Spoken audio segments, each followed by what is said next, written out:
has been with Officer Mike Halligan, assigned to patrol and narcotics duties since October of 2013. And yes, that's a short turnaround as far as a dog having to retire, but that's exactly what it is. He has to retire due to medical conditions. Aero has served this community in numerous capacities, and I'm going to let Officer Halligan talk to you a little bit about that. What I'm here to tell you is we are in dire straits with Aero. He has been diagnosed with at least a severe disabling disease and going through a battery of tests to try to get a permanent diagnosis for that. But we know it's debilitating, and it's really forcing him into retirement and possibly a dire short-term diagnosis. So what we're going to do from here is the company that supplied Aero, Vigilant K-9 Services International, VCSI, is run by a former Anderson Police Department officer, actually, the owner of that company. He is, without hesitation, willing to supply us another dog to replace Aero on the street, so we will end up getting another handler while Officer Halligan is out at the task force to replace Aero and work another dog on the street. And then when Officer Halligan comes out of the task force, he'll have first rights to reinstating his position as a K-9 handler. The change is not punitive for Mike. It's just an unfortunate set of circumstances. It's hard to replace a dog and a handler when they're working out at the drug task force as an agent in that capacity. So that's the reason of this type of change with the handler. We are asking for public donations to help pay for the bills for Aero that are coming in.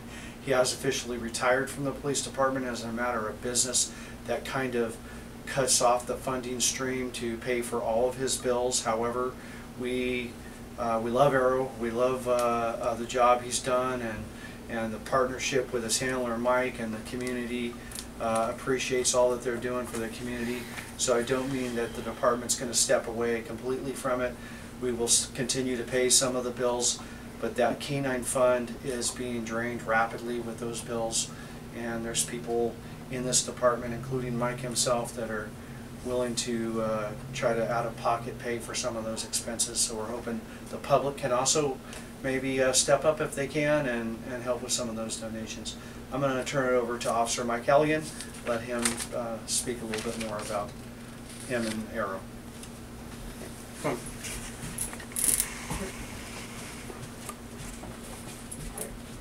Come here.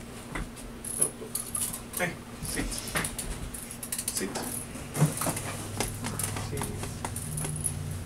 Alright. Officer Mike Halligan, H-A-L-L-A-G-A-N. I'm Aero's handler, have been for the last year and a half. Aero and I have been on patrol together and work both in a patrol capacity, meaning suspect apprehension, as well as narcotics detection K-9, meaning he can smell the odor of narcotics, and delete all that for me. So anyway, Aero, about early July, started showing signs of masticatory muscle myositis. What that is a autoimmune disease involving inflammation in his upper jaw and the top of his head. We took the Aero to the vet. They looked at him, thought it might be a sign of him being exhausted after a vigorous training day. The condition did not seem to go away, and it's continued to progress. Since then, Aero has had multiple blood tests done, and it's now been determined that he has some type of autoimmune disease that's causing muscle wasting. You can see up in the top of his head, he has pits that used to be full of muscle. It's now wasted away to nothing but scar tissue that's beginning to go down throughout his entire body, including his back and lower hips. We're starting to notice that he has difficulty walking and just kind of living every day. So at this time, we're seeking treatment both at VCA Asher, VCA Gateway here in Anderson and in Reading, as well as today we're on our way to UC Davis to speak with an internal specialist. The Anderson Police Department K-9 Fund is completely funded through the community and through community donations. That fund at this time is being depleted rapidly due to his medical bills. So we're asking for the community, see if they show their support and if they can make any type of monetary donation to help get Aero through this and get him back on the streets eventually if we can. If not, at least get him through the medical process, see if I can get a couple more years out of him. He is only 3 years old.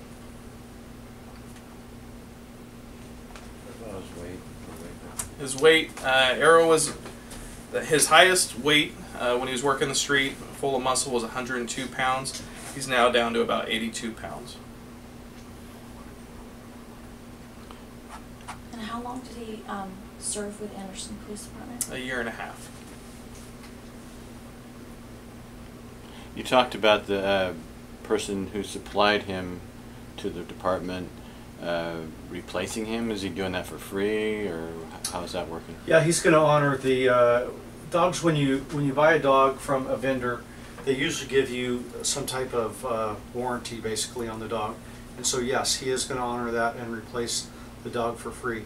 Now with that's very gracious and part of the business deal, but now we'll have to incur the training, retraining, sending the handler, the new dog for certification, and new equipment and everything that comes with that. So there is a big expense for the department again now to incur with replacing the handler and dog. And I should mention that, you know, we're retiring Aero today because he's going through these medical issues.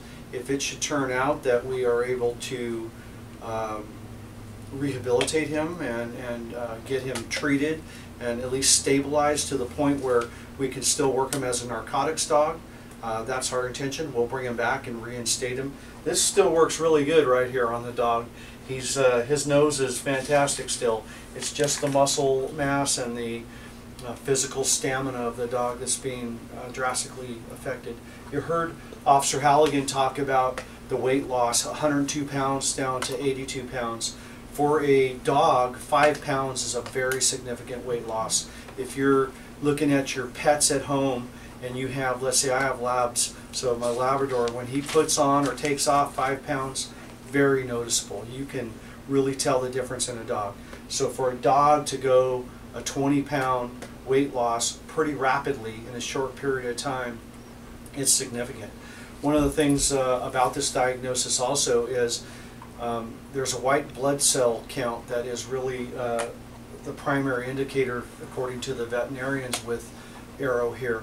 For a dog, it's normal is in the range from 4,000 to 15,000 white blood cell counts. Aero went in the matter of 3 weeks within that normal range up to 67.5 thousand white blood cell count. So there's a lot of speculation about what that diagnosis is and what's his ailment is.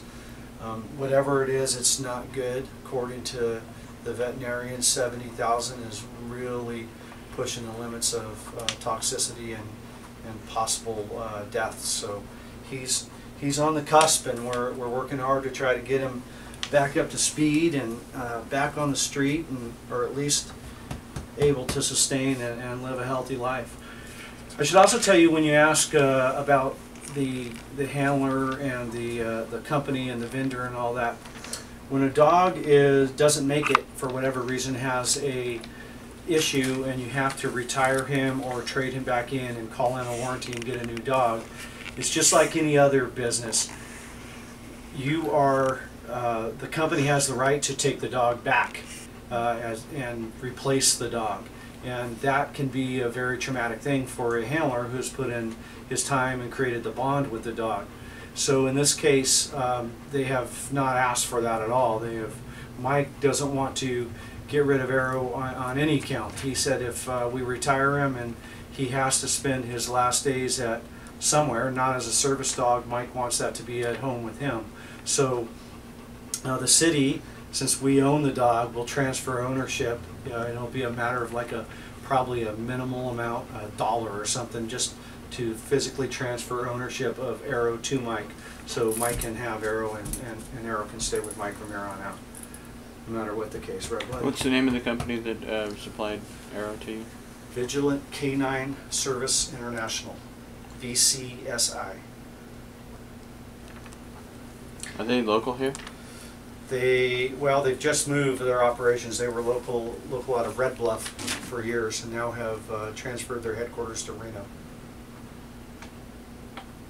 So when you get new canines, or different canines, and in this case you're replacing one with the other, do you normally, is it protocol to get them as puppies and then you train them as they, become adults, or? The standard in the industry for getting police service dogs is we get the dogs usually at about 1.5 to 2.5 years old, somewhere in that range. We don't take puppies because we actually tried it recently with a dog and it didn't work out.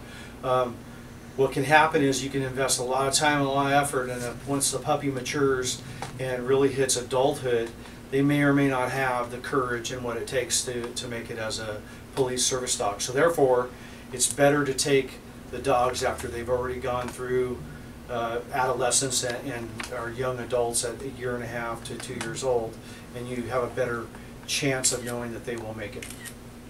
And the other part of that is a lot of these dogs come from overseas. They come from Europe, and so they come with a certification already, and that certification is a process and doesn't happen until they get of age. And what's Aero's breed specifically?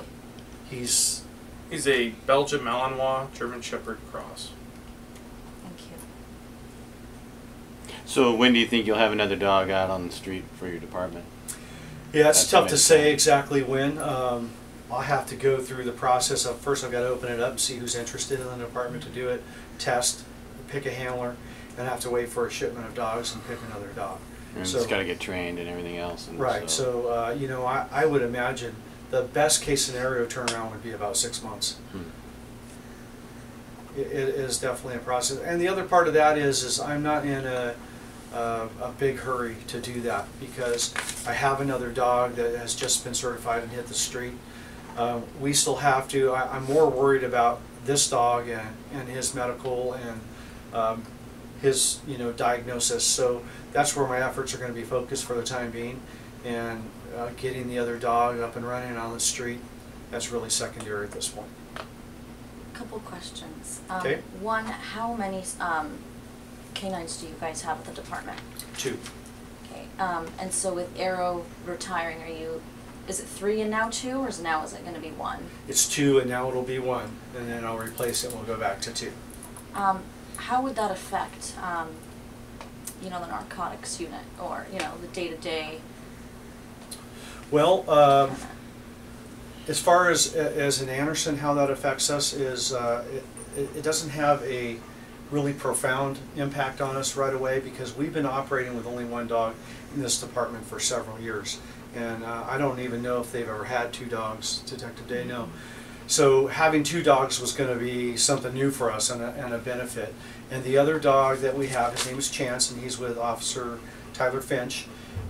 He's cross-trained as well, which means he does narcotics and he does protection work. So really the impact is not there for us immediate. I would say the Drug Task Force may feel a little bit of an impact, because they were going to have the bonus of having a dog out at the Drug Task Force, which is not a requirement, just an addition that they would have had, and now they're not going to have that. So that'll impact them a little bit. Thank you. So you've gone pretty close to him, I guess, over the past 1.5 years? Yeah, I've had him right before October, so probably since July 2013. What do you think about him getting sick and everything? Oh, it breaks my heart. I mean, he's my partner, and he's kept me safe on the street, and now to see him go through this and not be able to help him or identify what it is specifically, it's definitely tough, and that's one of the reasons why now I'm, if the department funds run out, I'm still willing to pay out of pocket to take care of him, because he's taking care of me. Do you have an estimate on how you would like donations from the public to help with the costs? Any idea what I don't those know would what the be? final number is going to be. I know we're looking at muscle biopsies, additional x-rays, ultrasounds, more blood work, and it's definitely going to rack up. We're looking at a few thousand dog, and so that's initial. So you never know what treatment and other processes come with that after. We've spent probably $5,000 or so already trying to identify it and treat it. So for anyone who wants to donate, how can they go about doing that? Yeah, they can direct donations. They can come into the police department and give us direct donations. We are selling these little ice chests that have the K-9 department logo on it for $25 each to have them at the front counter here at the police department. That's part of the donation and fundraising that we're trying to do for it. They can, if people want to just make direct monetary donations, they can either mail them to the police department here or to City Hall, but they should direct the donations to the City of Anderson Police Department. If they could earmark that as K-9 down in the memo area, that would be great, easier for me to control as well. So what we plan to do is intake donations for that and keep it in the K-9 fund that we have set aside, and then we'll disperse the funds for there as Mike and Aero incur the bills for his medical. I wanted to go back to what you're asking Officer Halligan about the dog and how that's impacting him. Personally, I've held several different positions in my career, and K-9 was one of them. I was a K-9 handler for 10 years, and I can tell you that it's absolutely the best job that there is out there. And this is my personal opinion, for the reason that you come to work and you're having a bad day at home with your spouse, with your family, or whatever it may be. When you get in the car with your dog always loves you. Your dog is always there to support you, and he is never in a bad mood and pissed off at you.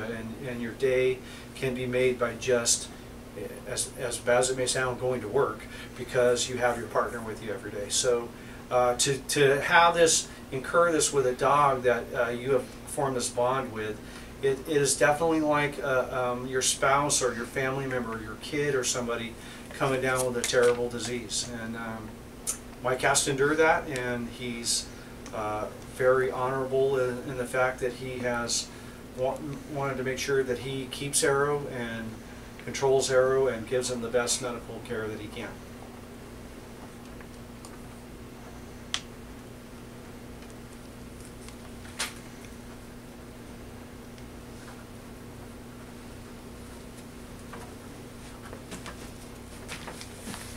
Take some pictures.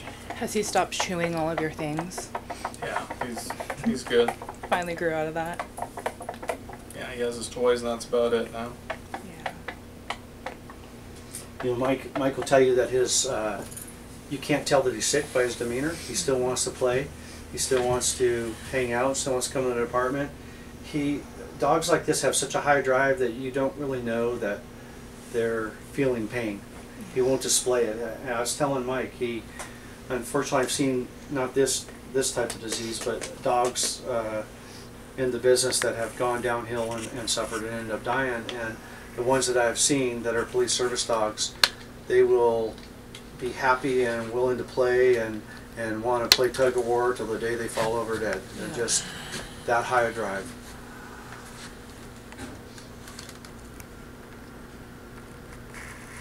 Aren't you, Aero?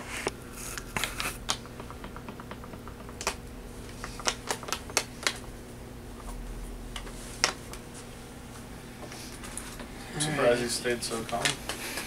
Yeah. Nope. Seats.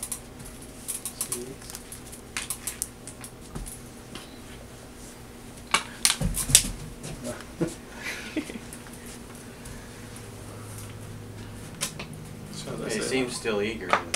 Oh yeah. Oh, he he is. still wants to work. It's not safe for him. It was sad when we were coming up here to prepare for this. He walked almost half that flight of steps and he had to stop. His elbows started shaking and he needed a little help finishing going up the stairs. That's just, but you wouldn't be able to know if sitting here. I mean, if you threw him that bottle of water, he would want to play and tear it apart, and He doesn't think there's a thing wrong with him. 3 years old. Yeah. Thank you guys for coming and covering this for us. We really appreciate it. There's a copy of the press release for each of you there. Thank you. And these ice chests